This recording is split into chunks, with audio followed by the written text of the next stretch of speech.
So now let's talk about lenses, shots, and angles.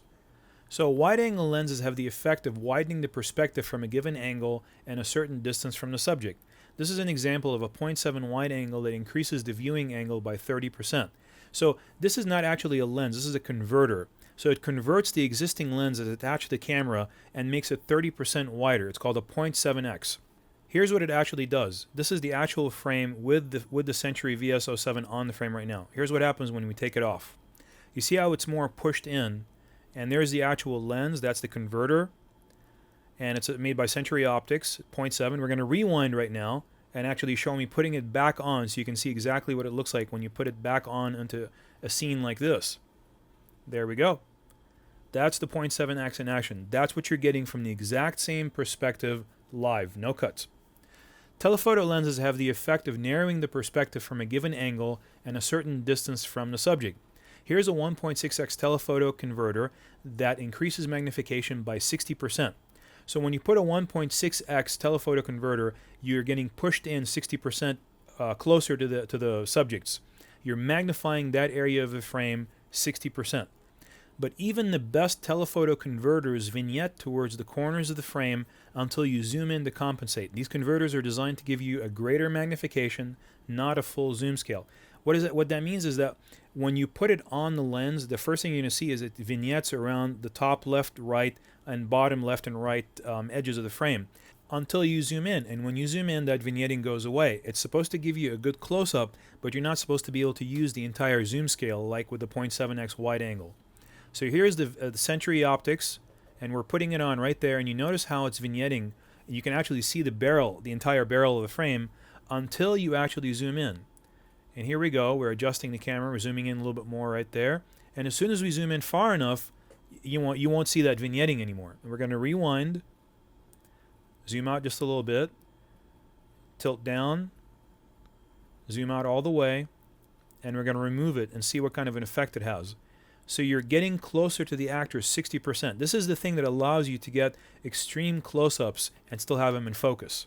Now we're going to talk about shots. A wide shot conventionally establishes the location and the action where the scene is about to take place. The framing depends on the scene. What matters is the proportions of the shots to each other within the frame. So essentially, the wide shot, there's no convention for a wide shot. It's just in relation to the medium shot that you're going to take of that same scene. So when I tell my DP, I say, okay, give me a wide shot of the scene. Let's just say this is the wide shot. The medium shot is just going to be a little bit closer, but the wide shot could have been from much further away. As long as you just establish with your DP what a wide shot is, then he'll know what you mean by a medium shot and close-up at that point. So this is what we established as a wide shot. A medium shot brings the audience closer to the action. It's not as personal as the close-up. It is better for editing to move in with the camera rather than zoom in. When you change shots, change the height, angle, and framing. What does that mean? Well, first of all, it's more personal in a close-up because you can see the actors better. You can see the action better. It is better for editing to move in with the camera. When you want to go to a medium shot, don't just zoom in. Actually pick up the camera and move in closer to get that medium shot. And when you move in, always change the height, angle, and framing. This masks small differences in subject positioning and blocking. When you actually pick up the camera and move it in and change perspectives entirely, you won't actually see somebody's arm out of place in a different place or somebody looking in a different direction as with the wide shot, because it's not a hard cut anymore. It's not a jump cut anymore. So this is a medium shot from a wide shot perspective. We're going to go ahead and zoom in and show you why it's better to actually move in with the camera rather than zoom in. This is just one where we zoomed in and we got a medium shot. This is the position now for actually moving in. So we moved in, we got a new perspective. This is a whole different perspective, and now we're going to cut back and forth and show you the differences between the two shots. This is the original establishing wide shot. I want you to concentrate on that for just a little bit and just kind of see. This is a freeze frame, so I want you to see exactly where everybody is. This is a medium shot from that position. It feels like it's a hard cut, like it's just a jump cut, like something happened in the action. The actors just kind of jumped out at you. There's the wide shot again. It just feels like the action just doesn't look right. Now let's see what happens when we actually just pick up the camera and move in closer with it. Right there.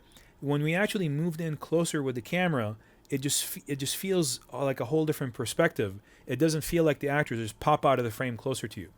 Moving in even further with a wide-angle lens is even more personal, and it changes the relative proportions of the actors. The actor closest to the wide-angle lens appears larger. So that means that when you actually move in even closer with a wide-angle lens, you're going to get even closer feeling to these actors. You're going to feel like you're right next to them rather than a medium shot with a telephoto lens. And also it's going to enlarge the actor who's closest to the lens. Whoever's closest to the camera is going to feel bigger than the person that's right behind them. So here we go. We moved in even closer. You can see the original position right there. And we moved in about 6 or 7 feet. And there's our new position for the tripod. And we're using the wide-angle lens now. Well, we're using the furthest, widest point of our lens. So this is a medium shot using a wide-angle lens. This is not the converter, this is just a wide-angle lens. So we just zoomed out all the way and using our wide-angle portion of our zoom lens. And there's the old medium shot. You can even use your DVD player to go back and forth and see the difference, but it's a major difference. I mean, the wide-angle shot just feels so much more personal. There's that other medium shot that we took from the new perspective, and now we're going to cut directly from this back to the wide-angle shot. Watch this in just a moment. Look at the background. Watch the background. There it is. You see that? It just feels like you're really just kind of like right there next to the performers. It feels a lot more personal. And now we're going to maintain a consistent focal length when moving in from shot to shot because it helps the audience feel that they have simply moved closer to the action rather than magnified a certain area of the frame. So rather than zooming in from a faraway distance and just magnifying that area of the frame, when you pick up the camera and actually move closer to the subjects, it makes the audience feel like they actually walked closer to the performers. It's a much more organic type of frame. It feels like you just really did get closer to the actors. So here's the wide shot. We're going to concentrate on that for a little bit.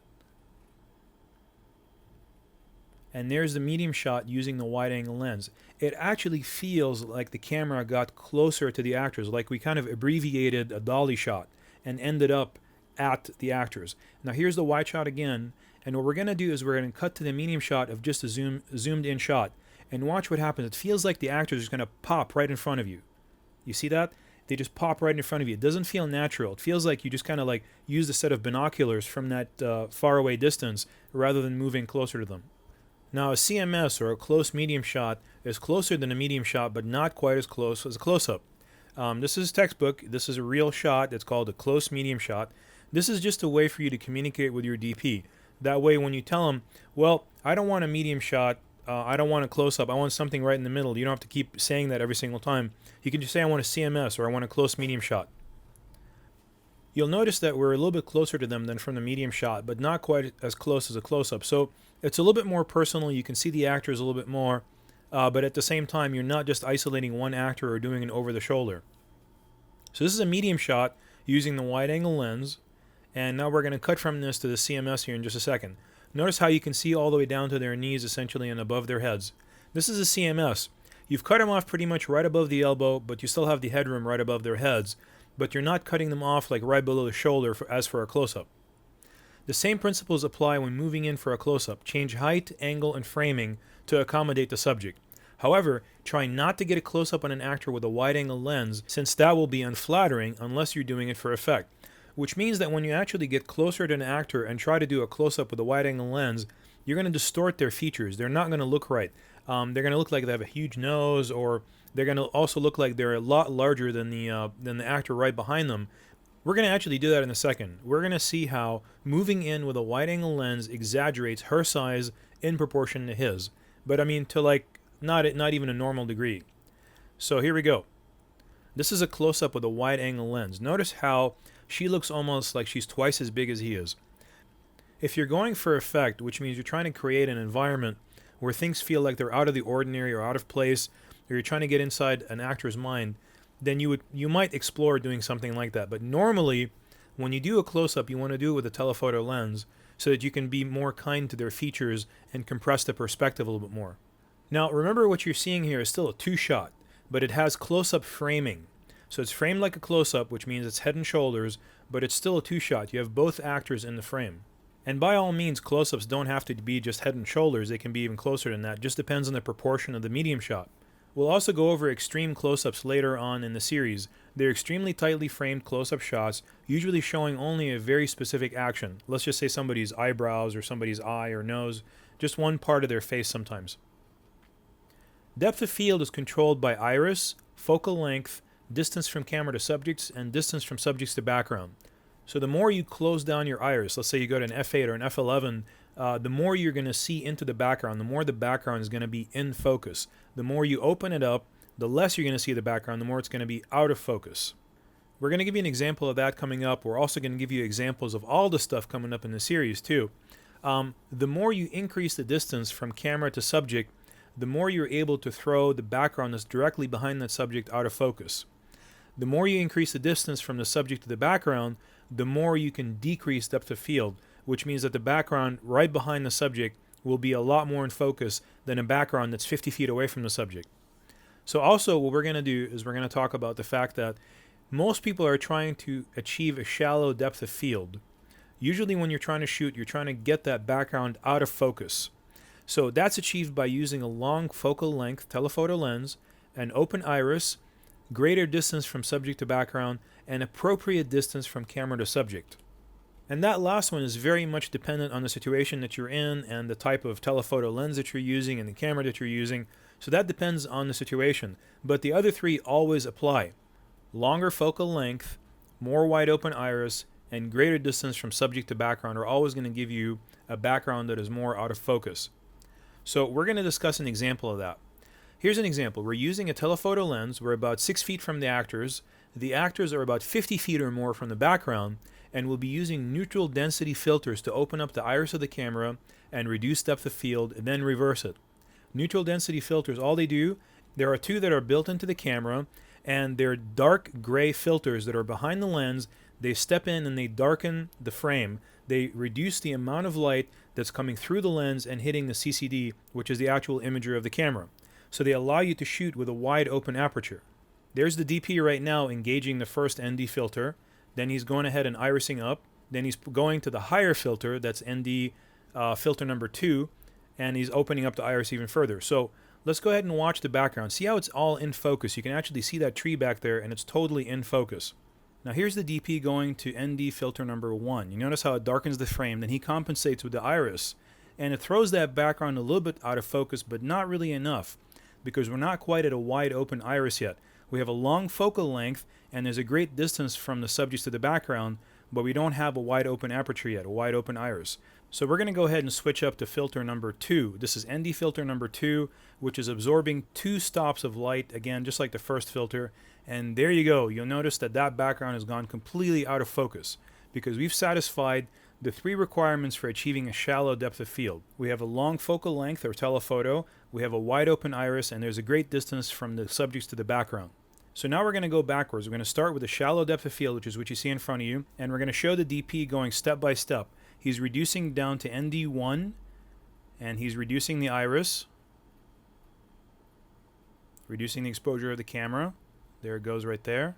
Then he's going to go to no ND. This is ND off, and he's again going to go ahead and close down the iris even more,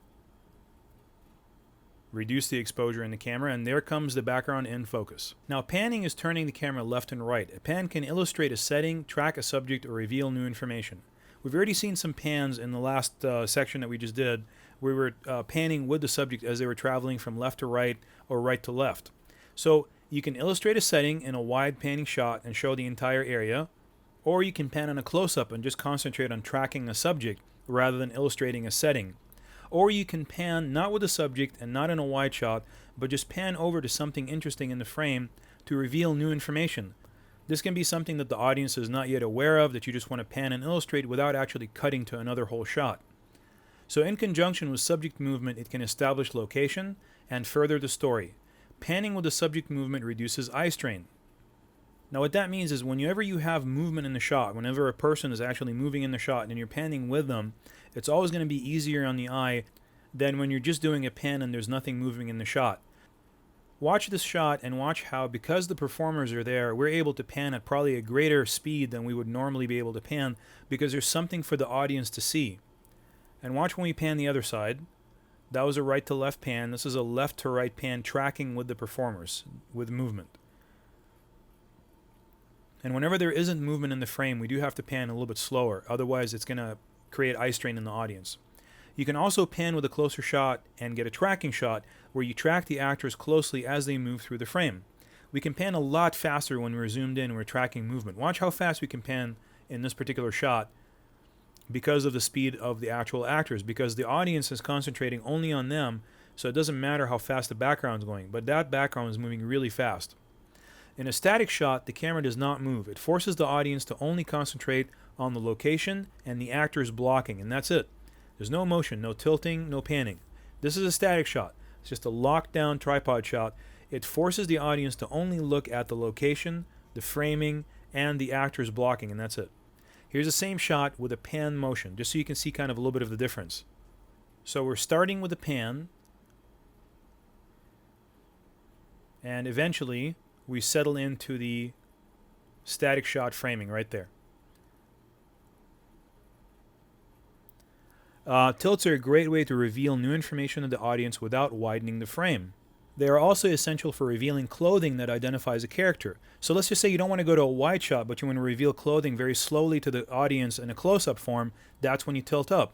So we're slowly tilting up on the actress, revealing the character's clothing that identifies that particular character and her persona in the actual movie. We're tilting up, we're maintaining a close-up, we're not losing the audience's attention by going to a wide shot. The height of the camera always influences perception. How far you put the camera, you put it at the eye level of the performers when they're walking? Do you put it at their waist level? Do you put it at their knee level? So we're going to look at 3 different examples of the exact same motion. Camera at eye level, camera at waist level, then camera at knee level. And we're going to see how it affects our perception of the frame. So here it is at eye level to the performers. And now we're going to watch it again at waist level. And we're going to use a lot more of these examples later on in the series. This is at waist level. And now we're going to do it at about knee level. Watch how the performers appear to kind of be more like larger than life when we're at knee level. It just feels like we're looking up at them, like, you know, there's a lot more grandeur kind of attached to the scene, like this is a great occasion, this is a happy occasion, or the performers are actually larger than life. The height of the camera always influences the audience's perception. When you make a subject appear larger in the frame, you're always assigning more grandeur to it. You're assigning, more godlike qualities to it. Whenever you go up higher and you look down on a performer, you're always going to assign other kinds of emotions to it. You're going to make that person look smaller, like they're smaller in the frame, smaller in life, and you can use that as well to your dramatic advantage too when you're telling a story, depending on where the character is in that part of their lives. Most of the time, you want to use the dolly in conjunction with action that's actually happening in the frame creatively. So you would only use the dolly when something happens in the script. Let's just say they say a specific line and some kind of a dramatic moment is about to happen. You would use a dolly shot to come closer with the camera and emphasize that particular line of the script or that particular dramatic moment. So let's just say in this point, he's telling her that he's going to break up with her, and she's going to pick up the knife like she's going to stab him with it or something, but just kind of start twirling it right there in the foreground. So you want to dolly in on just that moment to only emphasize that particular dramatic moment, as opposed to just dollying the entire shot just to add production value. This is dollying on a dramatic moment. So here we go. He's telling her he's going to break up with her.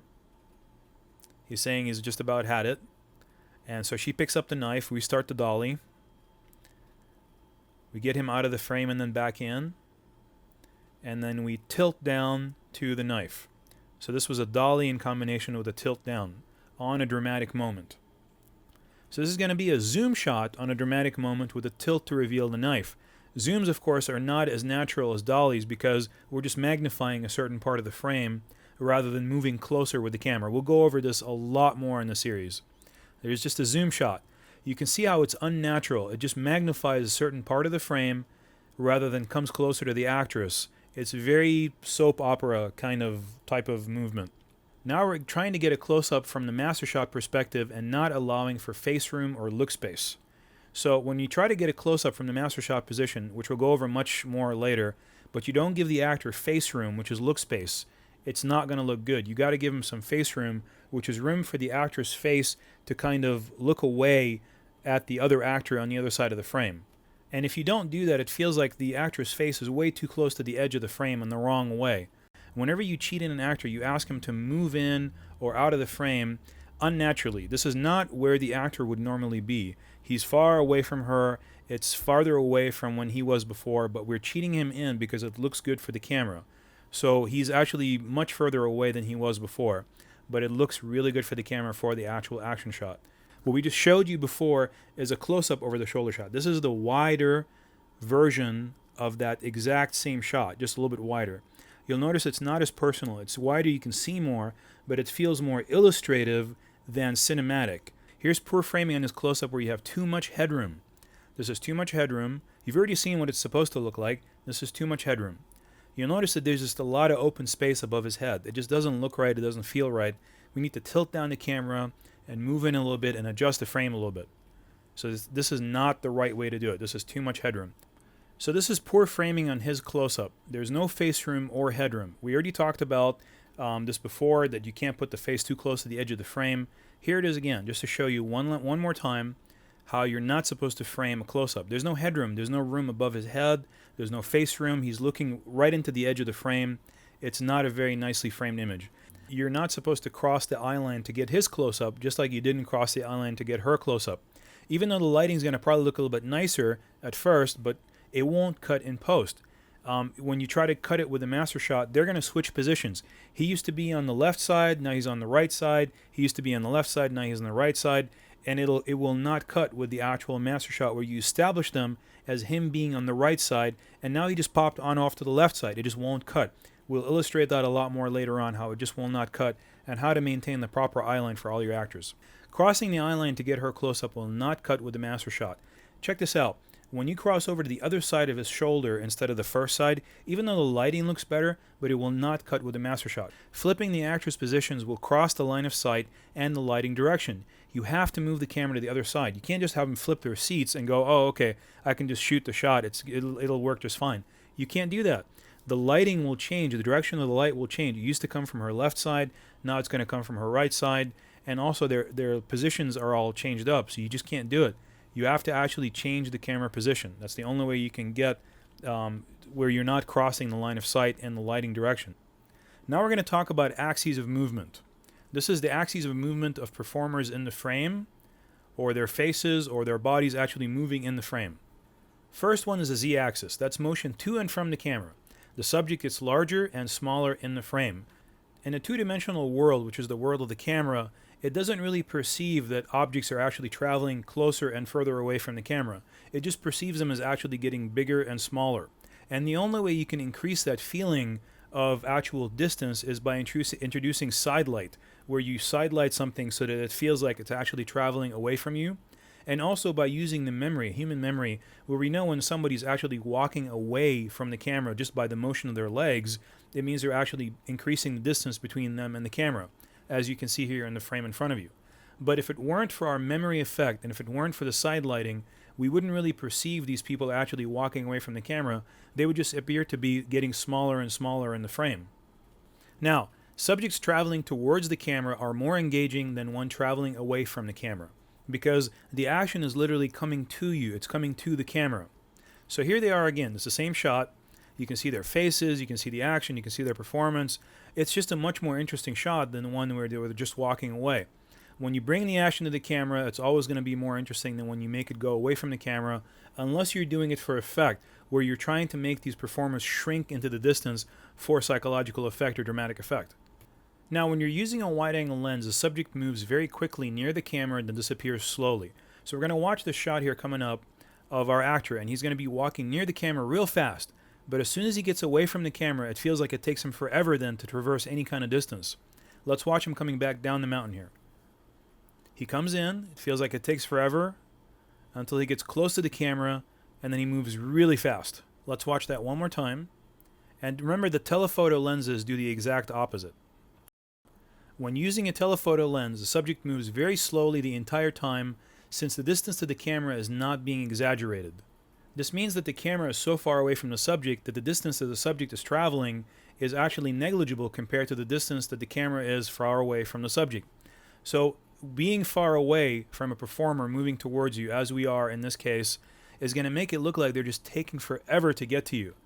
They're very, very slowly coming closer and closer and closer, and the distance that they're traveling is nowhere near as far as how far away we are from them. In the x-axis, the subject travels left and right in the frame, left and right. So we're going to see some examples of that and the psychological impact of that too. Here they are.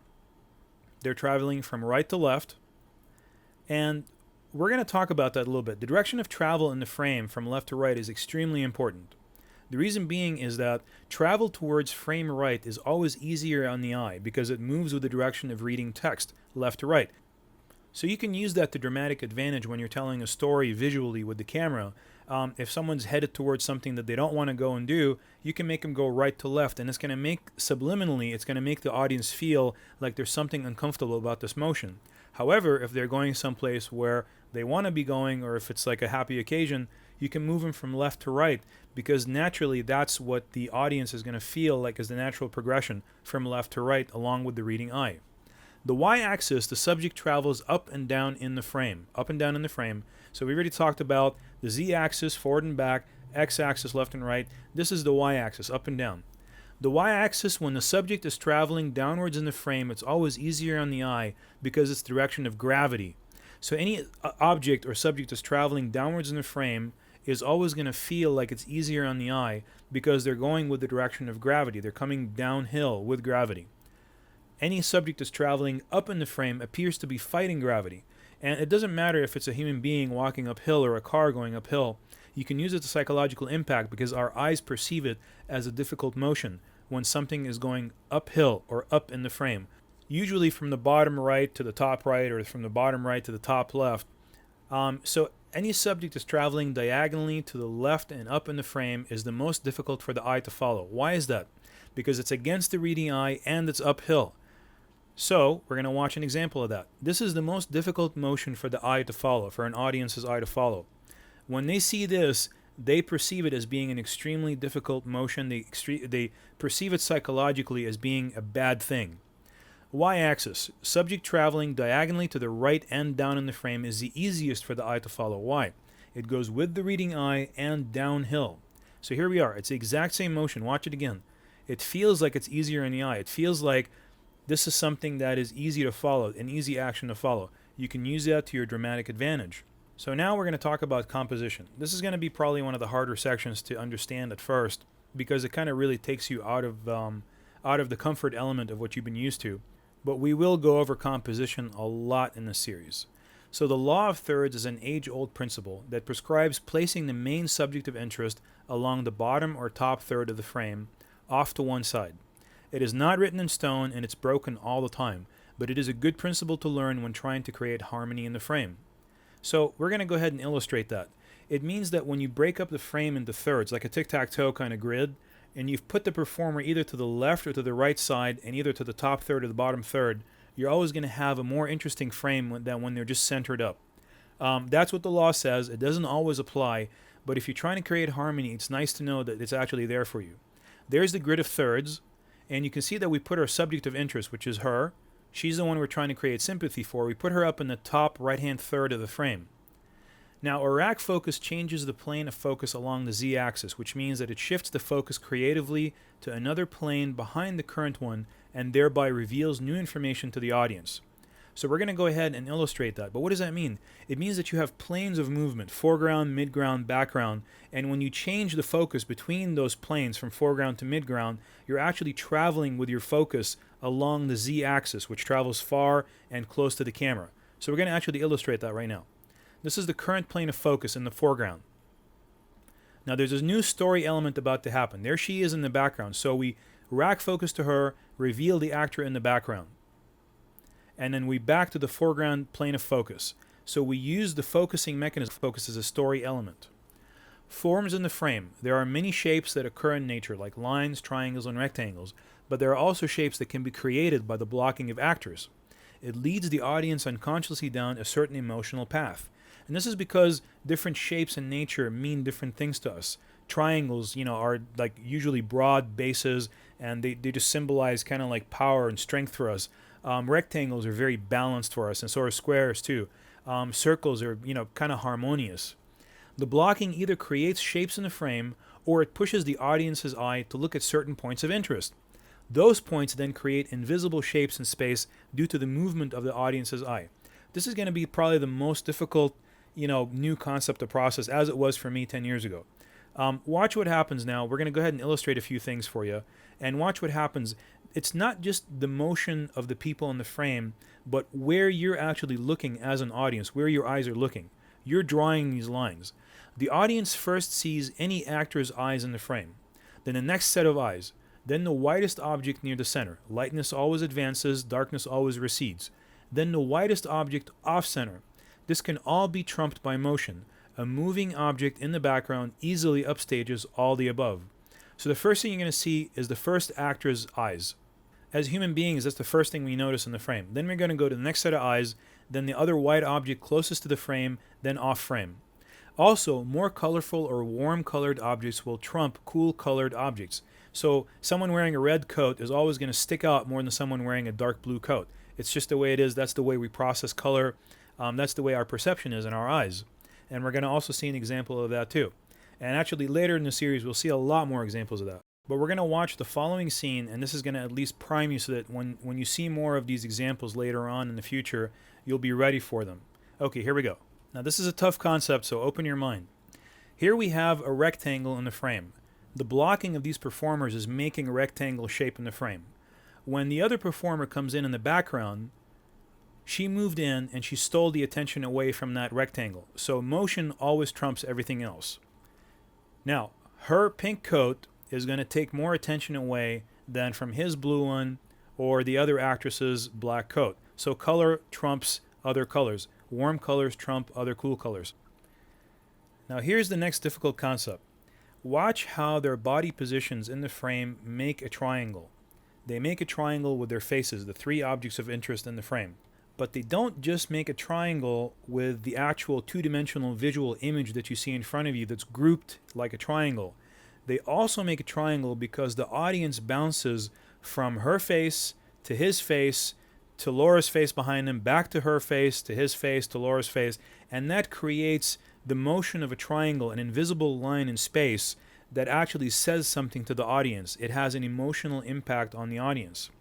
Now watch what happens when Laura, the actress in the back, moves closer.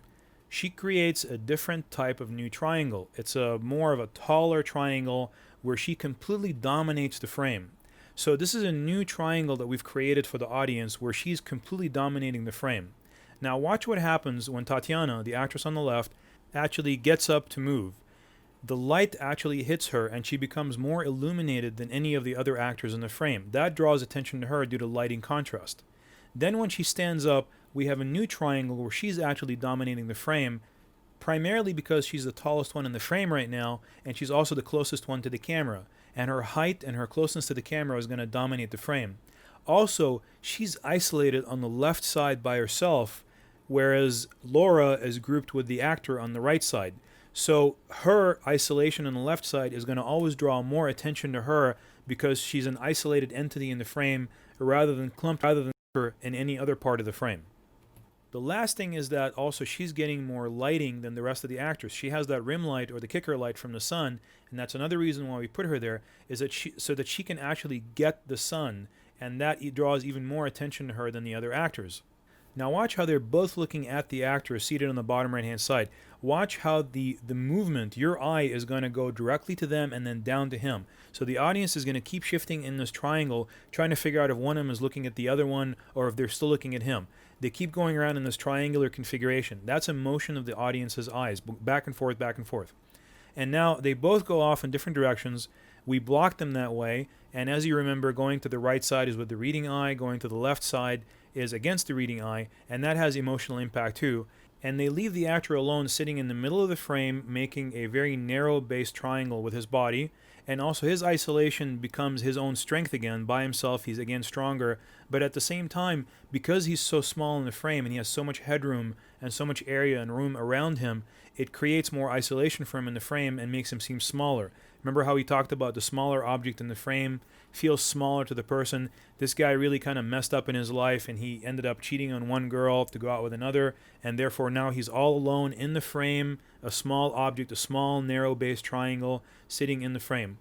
All these things matter. I know it's a hard pill to swallow, but every single one of these concepts is a real old principle that has been used and handed down from cinematographer to cinematographer for ages for trying to impart dramatic content or dramatic power to a frame, not just based on the actor's dialogue and the storyline, but to take something that's visual, a visual medium, that's what cinematography is, and actually take that visual medium and create drama with the camera, not just with the performers, not just with the dialogue or with the action, but actually with the camera help the story by creating drama with the camera.